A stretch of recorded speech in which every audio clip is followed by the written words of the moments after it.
मुलीच्या लग्नाची तयारी करता, गाडी कोणती घ्यायची याची तयारी करता, बंगलो कोणता बांधायची याची तयारी करता. तुम्ही सगळेजण जाणार याची तयारी कधी करणार आहे? लक्ष देऊन कीर्तन ऐका.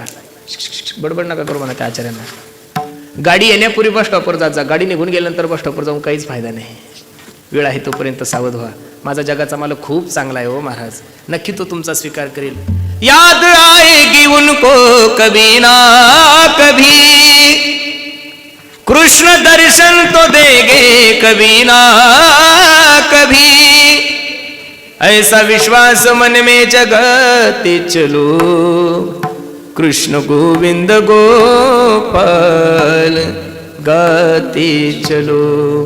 काम करते चलो, नाम जपते चलो, हर समय कृष्ण का ध्यान करते चलो, कृष्ण गोविंद गोपाल गाते चलो. सर्व करा ना, पण सर्व करून ही तयारी करा की आपल्याला कधी ना कधी ही जगाची यात्रा संपवू नये.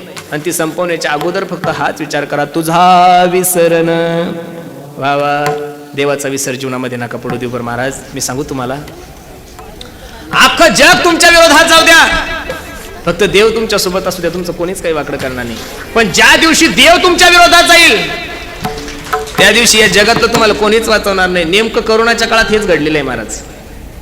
पहिलं लॉकडाऊन देवानं करून घेतलेलं आहे, आपण थकलो. उघडदार देवा आता, उघडदार देवा. थाळ्या बाजूबाजू त्या थाळ्याला भोसके पडले, पण दार काही उघडले. त्यानं ठरवलं तुमचं पाप आहे तुम्ही करा.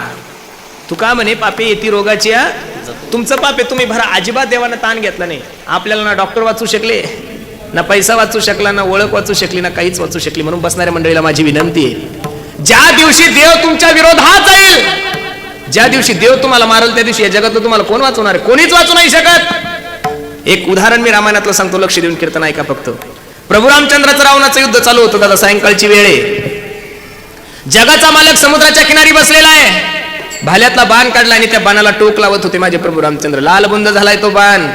तो बाण थंड व्हावा म्हणून जगाच्या मालकाने तो बाण काढला आणि चिखलामध्ये घातला. 10-5 मिनिटं झाले चिखलातला बाण काढल्यानंतर त्या बाणाला रक्त लागलेलं होतं. काय लागलेलं होतं? ते रक्त बघितल्यानंतर जगाच्या मालकाचं अंतःकरण भरून आला आणि प्रभू रामचंद्र विचार करू लागले, अरे नक्की माझ्याकडून काही ना काहीतरी पाप झालंय. चिखलामध्ये हात घातल्यानंतर एक रक्ताने माखलेलं बेंडूक होतं, थर थर थर थर थर थर ते कापत होतं, शेवटचे श्वास मजत होतं. त्या बेंडकाला जगाच्या मालकाने हातावर धरलं प्रभू रामचंद्राने आणि त्या बेंडकाकडे पाहून प्रभू रामचंद्र रडायला लागले. लक्ष देऊन ऐका मायबाप, काय भाग्यवान बेंडूक असेल जे प्रभू रामचंद्राच्या हातावर बसला असेल. आणि त्या बेंडकाकडे पाहून जगाचा मालक रडतो आणि त्या बेंडकाला सांगतो, बेंडका कारण नसताना draw draw draw draw draw करून अख्खं गाव जागा करतोस तू. काय म्हणले प्रभू रामचंद्र? कारण नसताना ड्रॉ ड्रॉ ड्रॉ ड्रॉ करून अख्खं गाव जागा करतोस. आज एवढा मोठा आणि दरबान तुझ्या पाठीत गेला, तू ओरडला का नाहीस? बेंडकाने जे उत्तर दिलं ते उत्तर घेऊन घरी जा, मी समजेल माझं कीर्तन सार्थक झालं. बेंडकू रडता रडता देवाला सांगू लागलं, देवा ज्याच्या नावाने हाक मारायची देवा, ज्याच्या नावाने धावा करायचा देवा, तोच आज जर आम्हाला मारायला लागला तर आम्ही धावा कोणाच्या नावाने करायची. जगातला कितीही मोठं संकट असू द्या, कोणताच राजकारणी नाही सोडू शकत महाराज, कोणताच पैशावाला नाही सोडू शकत.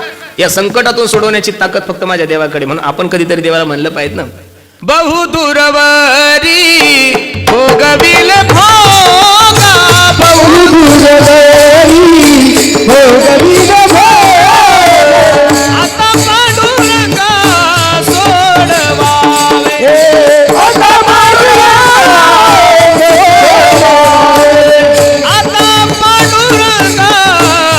सोडवावे,